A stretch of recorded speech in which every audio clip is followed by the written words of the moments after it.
بسم اللہ الرحمن الرحیم۔ شروع اللہ کے نام سے جو بڑا مہربان نہایت رحم کرنے والا ہے۔ السلام علیکم۔ تقریر کرنے سے پہلے یہ کہانی ضرور پڑھیے۔ ایک مسکراتی تحریر۔ ایک صاحب کو کسی مجلس میں تقریر کرنی پڑ گئی۔ انہوں نے زندگی میں پہلے کبھی تقریر نہ کی تھی۔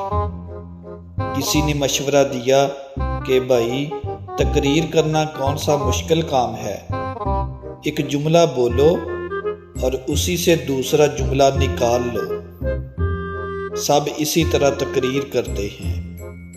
وہ صاحب اسٹیج پر آئے اور تقریر یوں شروع کی: السلام علیکم۔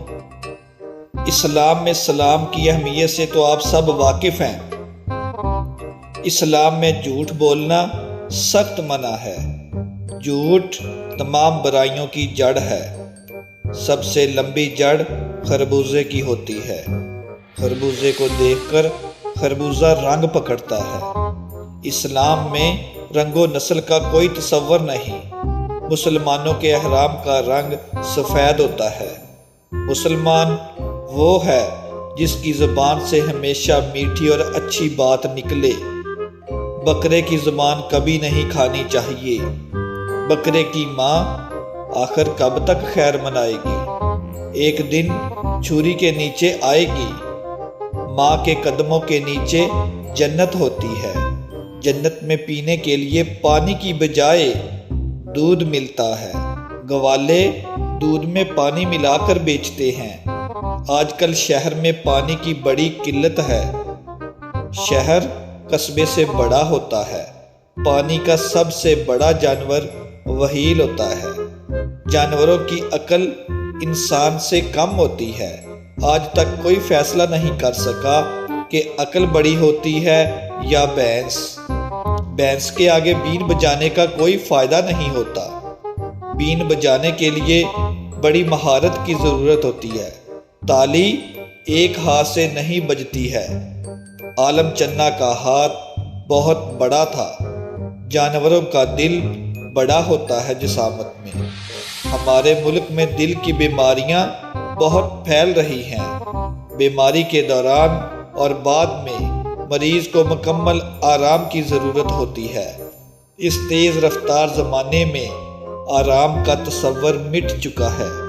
ربر مٹانے کے کام آتا ہے۔ چین میں ربر کے بہت بڑے درخت ہیں۔ درخت لگانا ثواب کا کام ہے۔ مولانا عبدالستار عیدی بہت ثواب کا کام کرتے تھے۔ بچوں کو عیدی نہیں دینی چاہیے کیونکہ ان کی عادت بگڑ جاتی ہے۔ چاہے رائی کے برابر دی جائے۔ رائی کا پہاڑ بنانے کی عادت اچھی نہیں۔ رائی اچار میں استعمال ہوتی ہے۔ اچار کھٹا ہوتا ہے۔ کھٹی چیزیں کھانے سے گلا خراب ہو جاتا ہے۔ گلے میں پیسے نہیں جمع کرنے چاہیے کیونکہ وہ ٹوٹ جاتا ہے۔ پیسوں پر لوگ ٹوٹ پڑتے ہیں۔ چھوٹے بچوں کے دانت ٹوٹنے کے بعد نئے نکل آتے ہیں اور اگر ان پر زبان لگاؤ تو دانت ٹیڑھے نکل آتے ہیں۔ کتے کی دم ٹیڑھی ہوتی ہے۔ کتا وفادار جانور ہے۔ نوکر رکھنے سے پہلے اس کی وفاداری کا امتحان ضرور لینا چاہیے۔ پتنگ کو جب تک ڈھیل نہ دی جائے وہ اوپر نہیں جاتی۔ پتنگ بازی بہت سے حادثات کا سبب بنتی ہے۔ حادثات کو روکنا پولیس کا کام ہے۔